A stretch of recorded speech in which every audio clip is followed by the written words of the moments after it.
Sifter for the ear. News, interviews, reviews, cinema, TV, streaming. Action! Hi, y'all. This is Jerry Williams, a.k.a. TV Jerry. I'm rounding out 2025 with the 47th and final podcast of the year. Well, What? Meg's parents are coming tonight. I'm sorry. They're not used to families arguing. What are they, Mormon? That would kill me. What do you mean? They're just firmly Catholic, and I kind of want them to be on board with the whole conversion thing, and they're just a little... Yeah, that's sweet. That's really sweet. That was an excerpt from the trailer to Bad Shabbos, which is a comedy about a family that gathers for the traditional Shabbos dinner. But this year, the son is bringing his new non-Jewish girlfriend. That's the beginning of what happened before it takes a surprising turn. Today's guest is Zack Weiner, who co-wrote the script with his friend and the film's director, Daniel Robbins.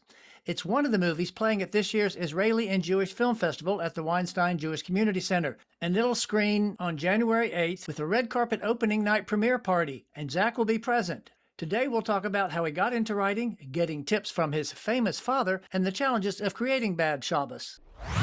Sifter Review of the Week. Goodbye June on Netflix. Kate Winslet, Andrea Riseborough, and Toni Collette play sisters who bring their families to the hospital for a few final days with their dying mother, Helen Mirren. Of course, the siblings, including brother Johnny Flynn, have issues with each other, and those make up most of the conflict. Much of the script, written by Winslet's son Joe Anders, falls along predictable beats with cliched conflicts. I was able to guess many of the scenes pretty early on, although the son's final revelation was abrupt and unexpected. Fortunately, first-time director Kate Winslet has assembled this exceptional cast that gives even the tritest scenes more heft. As the father-husband, Timothy Spall manages the most touching moments late in the film. Tears guaranteed. With lesser credentials, this film would fall squarely into soapy Lifetime movie territory, but Winslet's cast and direction have classed it up. I gave Goodbye June 3 out of 5 stars. Zack Weiner, welcome to Sifter for the Year. First question for you is, of course, how did you get into writing and decide, hey, maybe I'll get into this biz? Hi, Jerry. Thank you so much for having me. Well, my parents are writers. My mom's a playwright. Right. And my dad wrote for children's TV. Footnote. Zack's mother is Sherry Vogelstein, and his father is Eric Weiner, who is co-creator of Dora the Explorer and Little Einsteins. I grew up around it. I heard them telling stories. My dad would always be telling me stories from the pilots and the episodes he's working on. So I just got really into wanting to write, wanting to be a writer and talking a lot. But I had hoped to write a book until I met Daniel, my co-creator of Bad Shabbos. And he asked me if I wanted to make a video with him freshman year of high school. Oh, wow. Okay. We did that and it went over really well. We played it for the whole school. They found it funny. And I'm like, I think I'm more suited to this than other forms of writing. So that's how it started, and I got really hooked on it. Our relationship hit a little bit of a bump because we both ran for treasurer of the school. No. A little bit of friction there, but Well, who we got won? over it. He won. Narrow defeat, in my opinion, even though they didn't tell us. That's my feeling.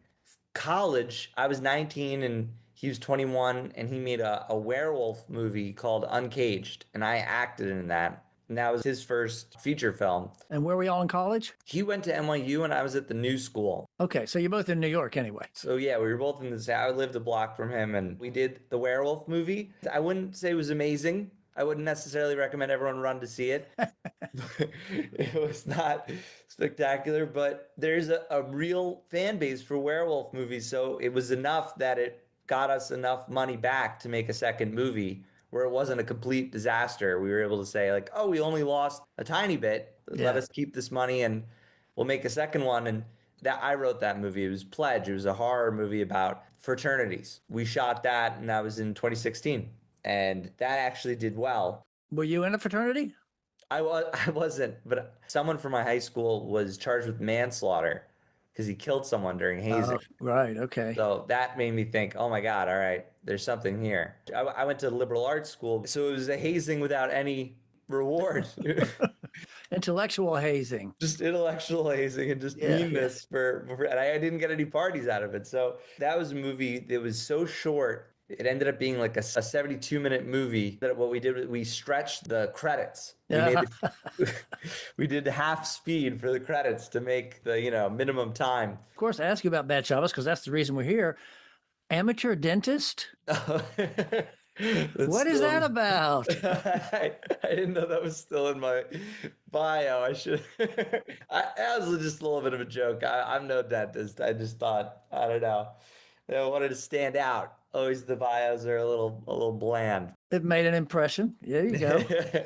Before we get to Bad Shabbos, I do have to ask you about Citizen Weiner. Oh, yeah. Tell us what that was about and how you used a BDSM clip to get noticed. Thanks for asking, Jay. It was during COVID, so we'd written Bad Shabbos, and we were hoping and planning to shoot it in 2020, but COVID happened, and we couldn't film anything. So I just noticed with all the scandals in politics, it occurred to me that it seems like it helped people. If you had a scandal and you didn't apologize, it could be beneficial almost. So I ran for city council for real, and we created a fake BDSM sex tape. It was PG-13. Don't worry, I'm dressed, so it's nothing too inappropriate. And at that point, my polling was almost 0%. But then we set up this video. We released this video, and the New York Post picked it up, and then Stephen Colbert talked about it on his show, and it really went viral. And I got a lot of attention on that. I ended up getting way more votes. I didn't win, but if I had, that would have been why. People appreciated it. Surprise guest drop in. I want to get you to talk about Bad Shabbos, but I want to get somebody else to drop in here. Footnote. Panina Morgan is the Jewish Life in Israel Engagement Manager at the Weinstein Jewish Community Center. So you're here to talk about the festival this year. What's going on this year? I think we have an amazing lineup this year. We have 6 films that we're showing. We have an opening night red carpet event that's taking place on January 8th with Zack Weiner, the writer of, or should I say co-writer, Zach? I don't mind taking all the credit. Love it. When he comes to Richmond, he'll be total writer, right? Total writer. All the credit. We just wanted to make it like a Hollywood movie opening. This year, we're also having a closing event. Amy Bikel, the widow of the late, great icon Theodore Bikel, she's coming to Richmond to do a scholar in residence. Footnote. Theodore Bikel is a folk singer, guitarist, and actor who co-founded the Newport Folk Festival, starred as the original Captain Von Trapp in the Broadway version of Sound of Music, and played Tevye in Fiddler on the Roof more times than any other actor. And part of the weekend is going to be taking place at the Weinstein JCC. She created this centennial program to honor Theo. And then there's 4 other movies in there too, including one about Jewish cowboys, which is an interesting subject. Oh, yes. Who knew, right? Yes, so that's Jews of the Wild West. We are showing that at one of our partners for the film festival, the Virginia Museum of History and Culture. We are also showing the film The Ring by Adir Miller, who is a noted Israeli comedian. This is a film that's close to his heart. I believe it's based on his family's experience. We're showing that at the Virginia Holocaust Museum. We are also showing the documentary Technion 10 Squared, and we're going to be having a talkback speaker who is the director of development for the American Technion Society. He's in Arlington, I believe, and he'll be here to do a talk back on that documentary. We are showing a film called Pink Lady, and hopefully having a speaker from Jewish queer youth talk about that film, because it deals with a husband and wife where the husband has an affair with his study partner. And so dealing with the backlash for that and how that affects their community. The last film is called Bliss, and that is a really interesting film that talks about aging relationships and adult children and just how life kind of pans out. Well, it sounds like a big festival. And of course, we'll have a link on the webpage for this show so people can find out more information on it. Thank you so much for being a part of it. Thank you, Benina. And The Pink Lady is great, by the way. I saw that movie. That is a really interesting movie. Oh, good. Oh, okay. Good. I'm so glad you sign off on that. Thank you very Thank you. much. Thanks so much. Have a great Shabbos. Bye. Good Shabbos. I got my challah proofing right now. It is Shabbos tonight, isn't it? Yeah, we better Yeah. hope before the sun sets. So now let's get back to Bad Shabbos. First of all, obviously things go wrong at this Friday night. Yeah. How much of this came from your life and what inspired it? Well, my mom, she does Shabbos every Friday night. She's a big rowdy Shabbos dinner, and she likes to play pranks. That was, I don't want to give away the prank and go into too No, much don't do detail that. because Yeah. I usually tell the crowd, but that was the inspiration because we had a script that was very similar to this premise, but without Shabbos. It didn't work. We'd put it away because no one was interested, and we couldn't get into it. But the producer had the idea, what if that's set at Shabbos? Suddenly it was a lot more interesting. There was a lot more context and a lot more to work with. Yeah, and it starts out as a comedy. Well, it's always kind of a comedy, but it's like, oh, this isn't just a family comedy slash drama. There's something else going on here that we don't want to get too much detail into. Yeah, it has a curveball in there for everyone. Yeah, yeah. Now, like you mentioned earlier, your mother's a playwright. Your father obviously created Dora the Explorer and some other stuff. How involved were they with you with the script? Do you ever get notes from them? Do you even give it to them, or do they just say, "You do your thing, and we'll see it in the theaters"? In the past, they've been extremely involved and very helpful. And they gave good notes on this too. Well, now that first shot was fun because it's a punchline that you don't get for a long time. Was that based on any kind of reality, or was that just kind of an interesting little element that you created that worked out to be a punchline? The very first scene with the joke, The two old men, yes. that was something Daniel added. He had a good thought, which was that basically the way the movie starts, it takes a little bit for us to understand exactly what's going on in the movie. And there was a concern that we needed something that would catch people's attention so we could hit the ground running before we kind of eased into it. Pun intended there, except they didn't run. Yeah, They just hit the ground, right? Exactly. Well, maybe these were Daniel's ideas too, because there were two other things that I thought were kind of interesting little touches. I wondered if you wrote those. One of them was the candles burning backwards near the beginning to kind of set us up. And then there was the curtain that closed on the front desk, and then we transitioned into another scene. Those were both kind of interesting little moments. Were those things you wrote in, or? The curtain he definitely came up with. I think we definitely brainstormed what mechanism, I think it might have been the candles, what mechanism to use Shabbos related to show time pass. I didn't go to set very much, but Oh, you didn't? Okay. no. So you just trusted him because obviously it's dependent on the dialogue and it's got to be moving, it's got to be snappy. And obviously you had to trust Daniel with making, and if it had been slow and dramatic, it would have never worked. It had to have that pace. And I guess he's the one that succeeded and you just trusted to let him do that. I went for a few days. I get very nervous on set because I really, I'm not in charge. I'm not directing them. Right. Except the only thing I could do would be to be asked to rewrite something, which I didn't want to do. I ended up rewriting one scene during the shoot. Somehow in the editing and the way that the script was formatted for the shoot, it was 106 pages or 116 pages. So I was having a panic attack. I was telling Daniel, this is exactly what you said. This movie's not going to work if there's air in it. If there's just dead air, it's done. It's dead. And he promised me, he's like, I know it's going to move faster than the way I've set up the script, and it's 83 minutes. So There you go. It's just that's how fast they spoke, and he shot it in 18 days, so they really didn't have a lot of time to dilly-dally. The cast was very professional, and Daniel's very, really smart director, and thankfully, I think the dialogue was pretty natural, so people were able to kind of get into it. Did you know how it was going to end, or did you just start writing and figure that out? Because I know sometimes people do both. They we'll just figure it out, and other times they know how they're going to get it, and they just have to write to it. I wrote everything from the beginning after the very opening scene all the way through. I don't know how to say this without spoiling it, but I guess the third to last scene. We cut some stuff from what I wrote, but that all those scenes were tweaked. But that was the part of the movie that we knew that we wanted to get down. The exact execution of that last ending sequence, once what is it, the denouement, as the fancy the word for denouement, it? yes. That part that took endless iteration after having everything right up until after that. At one point, we had Method Man fly off the balcony with wings on, like a lunatic. It was Great. I don't know what we were thinking. And then finally we settled on something, but the very ending scene, we didn't use the one from the script that they went into production on because they did a read through the day before, and Daniel realized, and the crew, the cast, they're like, this doesn't feel like a satisfying ending. So Daniel called me God, I just wrote in bed the new ending for, I just didn't get out of bed that day. I was just like, I'm going to stay in bed all day. I'm going into a writing coma. And But it worked. A good thing you came out of it because, of course, that was one of the things I was wondering. And I don't want to get too heavy into that. I was wondering as to how's he going to work? But you did a successful job on that. So congratulations. oh, thank you. Talk a little bit about the production. Were you involved at all in the casting, or were you just in the background at this point? I was more of a shadow figure. I gave input.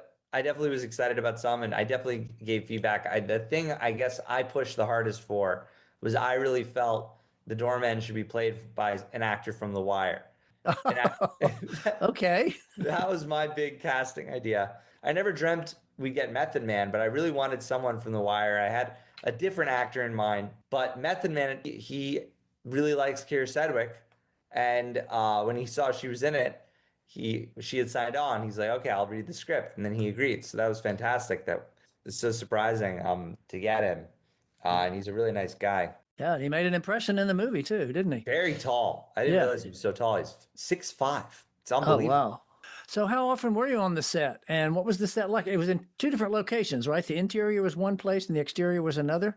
These are real, yeah, a real apartment. The exterior was in the lobby where Harry Met Sally was filmed. There's some other famous shoots. That lobby, I guess, is very friendly to productions, is conducive. And the interior was an apartment over on Central Park West. This is another case where I was totally wrong.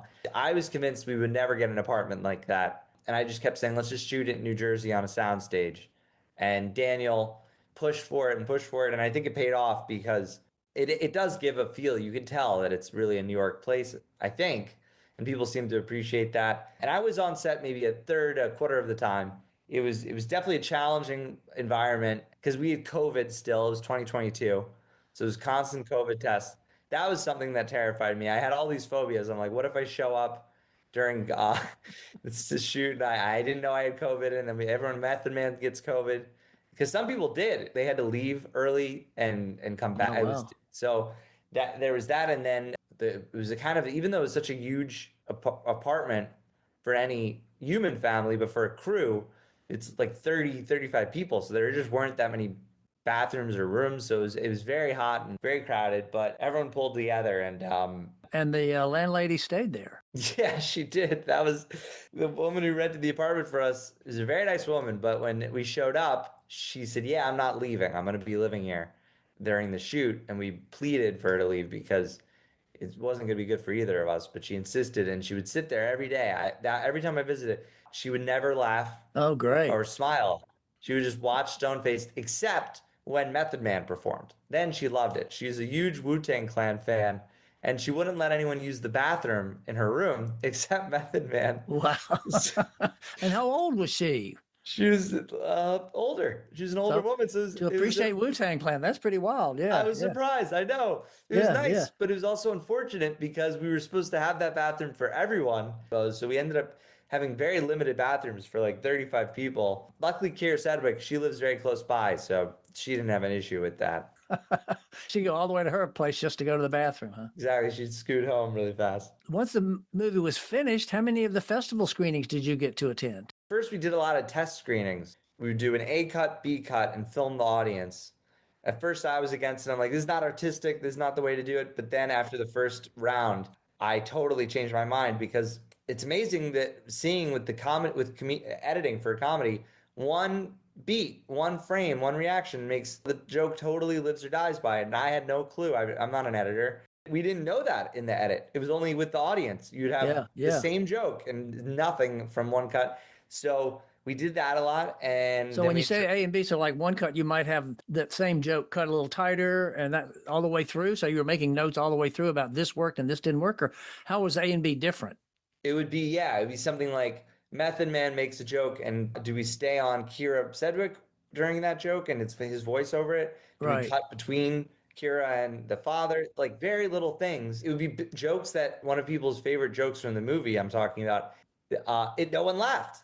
It was so scary. When I went, I remember I like curled into a ball. I'm like, oh my God, what has happened? No, it's just dead in there. So that would be the A cut, B cut, was trying different things. And we did that for a long time. We did that for most of 2023. We wanted to show it to also primarily non-Jewish audiences because we really wanted this to be a universal movie and something everyone would hopefully appreciate. And we had obviously some Jews. It wasn't like we wouldn't let Jews in. And then eventually people started liking it. And at that point, we got into Tribeca, which was really fortunate. And we won the audience award at Tribeca with limited voter fraud, which was very exciting for us. And yeah, from there we traveling around a little bit with it, and I'm grateful for the reception. I every step of the way, there's been so much anxiety. It's sort of my nature, so it's really nice to be able to go to these festivals and be talking to you, someone who really appreciates film. This is the best part of it for me, is people that not only like it, but or at least you're saying you like it, which is nice of you. I always encourage people, if you don't like it, lie to me. So either So, what's next for you? So I've been working on a couple projects. I wrote a little like a short cartoon. I was asked by these German Israeli producers to help with a cartoon. So that was something. I'd never worked on a cartoon before, and I produced a Jewish horror comedy that we're about to finish actually tomorrow night, after Shabbos, tomorrow night. We'll finish it. It's like Jewish Substance, if you were to be reductive, and but it's not. I don't think. I think it's original. But if you had to compare it to something, it's similar. So that's this been this year, and also I've been working on some scripts. I've been working a lot on a script that hopefully God willing we get to make, called The Chess Boxer, and it's a real sport. Have you heard of it? Only in your interview that I watched already. Okay. So I guess the chess boxer. It's a real thing. Yeah. So the chess boxing is a real sport. It started as a joke, the guy who put it on, and the first match, the joke match, got a huge crowd, and he realized, oh my God, people actually want to watch this. It's a round of chess and then a round of boxing. The same two guys or two people back and Same forth. two people, yeah. And they go back and forth. And if you get checkmated or knocked out, you lose or run out of time in chess. It's risen in popularity. 60 Minutes just did a segment on the World Championship. And there's a YouTuber who gets millions of views every year at his tournament. It's usually a great chess player fighting a really good boxer. So you'll see the chess player running around in the ring, and then the boxer playing very defensively on the board. And our script is about this guy, Isaac Gold, who's a disgraced grandmaster. He was banned from chess for injuring a child opponent in a fit of rage. Oh, wow. By accident. He wasn't trying. He just shoved the table, and it hit the kid, and he didn't mean it. And now he's banned for life. And he's working this humiliating teaching job that I had, where I taught in a costume. I would teach as a chess wizard. I'd be a wizard costume. And they would yell when I got there, "The wizard's here!" It was brutal. He hears about chess boxing, gets dragged into chess boxing, and this could be his comeback. It's been very hard to write, extremely hard. I've never written anything like it, because the thing with comedy and horror that I really like, which I miss, and I want to go back to after this for sure, is there's kind of a basic formula structure for, like, you build tension and then you release it either through a scream or a laugh. That's the goal repeatedly. Sports drama, I mean, it's a comedy to an extent, but there's drama to it, is I don't know. You're just trying to make it good. You want emotion in the scene. How do you like, it's not as simple. I mean, well, and yeah, I mean, like, chess is not an exciting sport, quote unquote, to watch. So that too, yeah. It's taken a lot of time to try. Hopefully, I think we have announcers. So we're hoping that we've written the announcing in a way where it's like horse racing, because it's speed chess. But this is definitely geared towards the chess fan. I think it's like almost half of America play at some point a year. And then like a third play regularly, in large part because of Queen's Gambit. I don't know if you watched the probably. show. Yeah, that was an explosion. I reviewed it actually. Yeah. Did you like it? I think I did. Yeah, I remember. Yeah, enjoying it. It was interesting. And you got a weird sport, but there's a movie I think I've heard of that's a weird sport called ping pong. It's a big hit. So you never know, right? Well, one question I always like to ask everybody: when you're not working on your own projects, what are you watching right now? What movie? What series? I love the theater. I go to the theater as much as possible. And movie theater. Yeah, I just saw The Housemaid. I just reviewed it today, actually. What'd you think? Nice plot twist. Other than that, there wasn't much to it, except it just, let's see where this goes, because it was all about the plot. The performances were fine. Yeah. For me, I'm a sucker for a thriller.